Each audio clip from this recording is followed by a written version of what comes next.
Now it's time to meet our panel members. We have a fabulous panel this year, and our panel is being moderated by Dr. Mary Etta Thomas.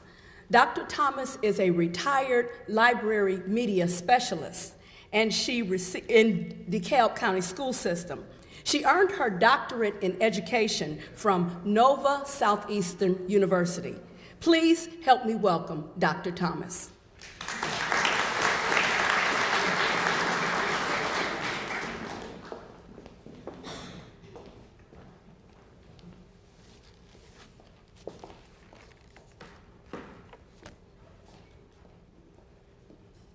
Good morning. My name is Mary Etta Thomas. I'm excited to welcome our panel guests because they represent the best of our community.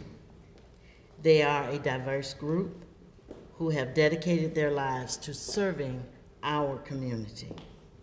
Before we start, will everyone on the panel please come forward?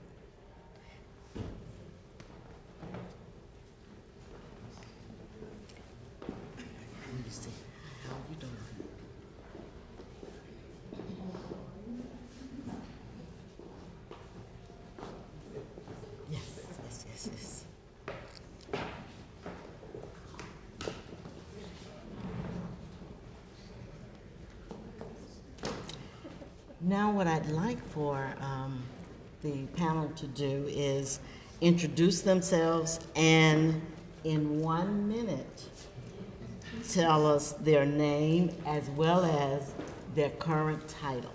And anything else you want to tell us in 1 minute. I'm Vernon Jones, and I'm just my mama's boy. Okay.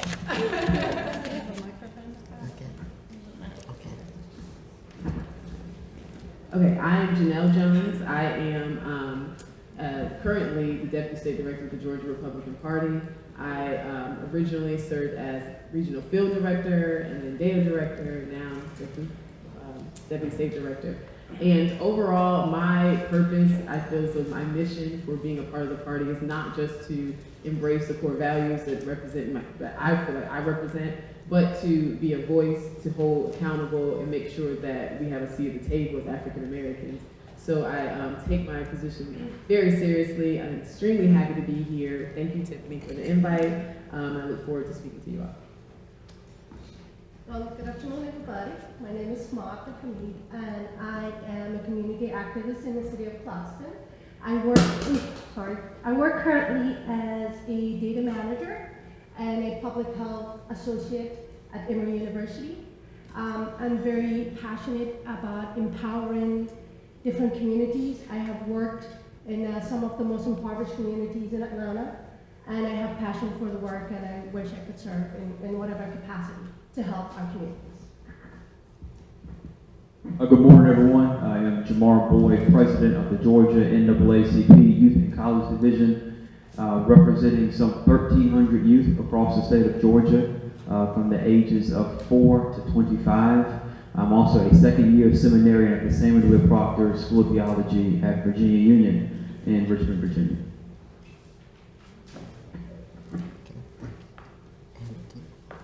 Okay. I'll start my questioning with Representative Vernon Jones.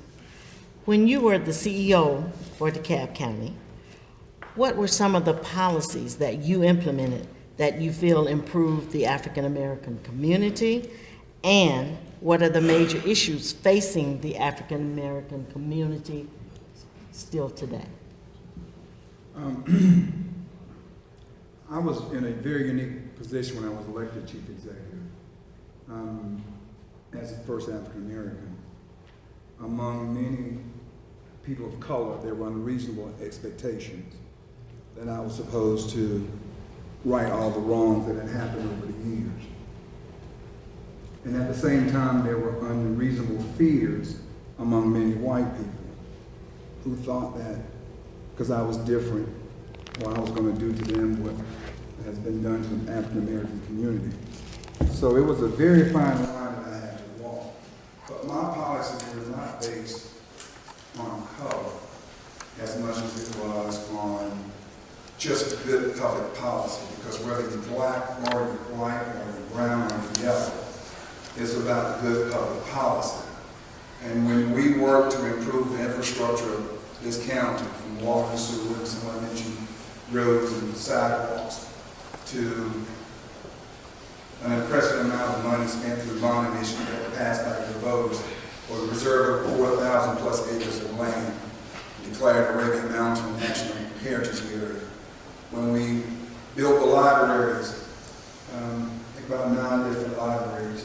I understand that DeKalb County just won some major awards in the state because of its library system. Every one of those and many other policies that my administration pushed through were for the benefit of everybody in DeKalb County.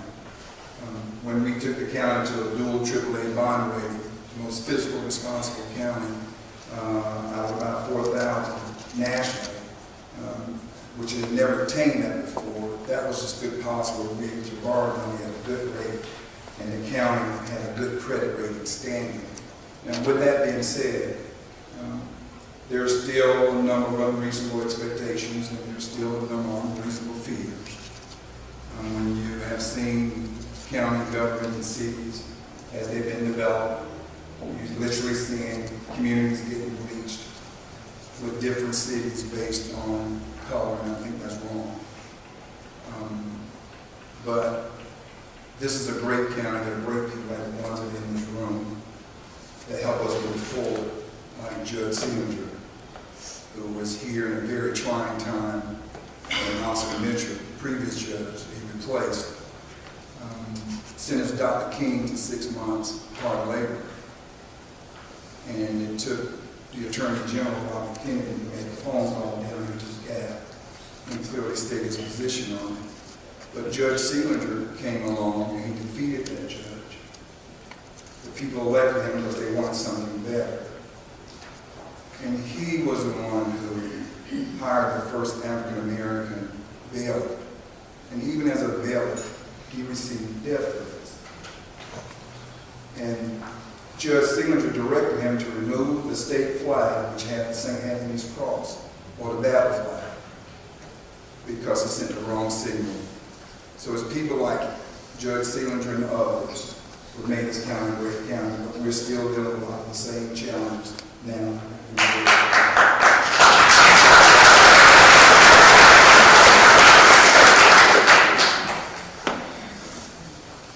Thank you.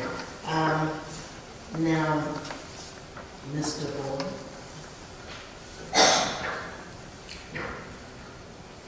What would you say to critics who believe that the church should practice faith over politics, or that the church should be completely separate from politics? Read your Bible about 5 more times. The church has never been absent of politics. The church has always been influenced by politics and or influenced politics. From a traditional standpoint, the black church has always married justice and faith. Because for most in the African American diaspora, faith is inclusive of love and justice. So where there is what we believe to be unrighteousness, which is sexism, misogynistic, patriarchy, oppression of any type of form, the church has to speak up, and traditionally has spoken up. The difference is in my generation, the millennial generation, we're in a different space. About 2 or 3 years ago, a couple of friends of mine, we said we are living in the civil rights era of the 21st century.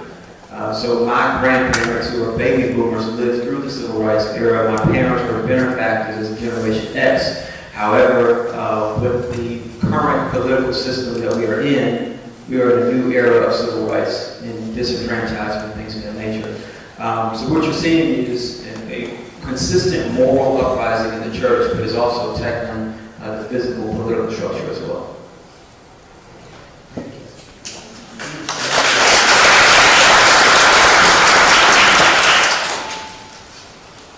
Ms. Smah, Abdelhamid. Did I get that close? Yes, you did. Does the Sudanese community feel aligned politically with the African American community? And what are some of the challenges facing the Sudanese community today? Well, let me speak more about the African immigrant community as a whole rather than just the Sudanese community. I believe that as a whole, the African community is aligned politically with the black politicians, but they feel sort of disillusioned by the establishment, and disillusioned in the sense that they don't feel that they are being re-engaged, especially after the voting period. So they are looking for more of a social equity that comes out or that is produced after they actually perform their voting rights. So many of them are new Americans. So to new Americans, voting is sort of the final proof that they're actually Americans. So they have the certificate that says you are a citizen, you are a citizen of the United States. But there's still a level of, okay, it says it, but can I really vote? So voting to them is sort of the final proof that they're actually Americans now. But they want to see the true change reflected in their communities. They want to be engaged on a higher level.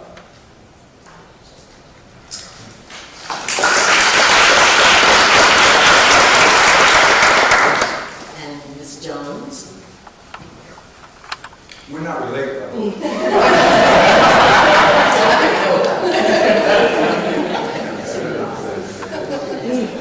Before we start, as a Republican, what messages do you have for the African American community, and why don't you think African Americans trust the Republicans? So I would first start by saying, when I was younger, my dad used to always say that sometimes it has to look worse or feel worse to get better. And what I will say is that it is no secret that we're living in a very unique time as of today. We are having discussions that I feel that should be had, even though it may be uncomfortable. As a Republican, as a Black Republican, and a lot of my colleagues, we look at this as a perfect time for us to be at the table. This is the time now for us to speak to our party to say, hey, here are some things that we think that should be done differently. In most cases, what I encounter when I do have discussions with people and members of the Republican Party, it's never a situation that I've encountered where it was simply a misunderstanding. In most cases, well, I'm not saying it's a misunderstanding. What I will say is it's never a situation where there's deliberate attacks or negativity, especially speaking from the Georgia Republican Party. In most cases, there are a lot of misunderstandings. There are a lot of discussions that are shied away from. There are a lot of people who feel there is a concern around having certain discussions and speaking about certain topics. But as a millennial, as an African American woman, I feel as though I am the ultimate minority in my party. So I get to sit at the table and share my perspective from many different levels. As it relates to why I feel African Americans do shy away from the Republican Party is because we have not always been done right by messaging. We haven't always shared or actually behaved in a way that represented our core values and our core principles and the very things that we say that we stand upon, the foundation that we build on.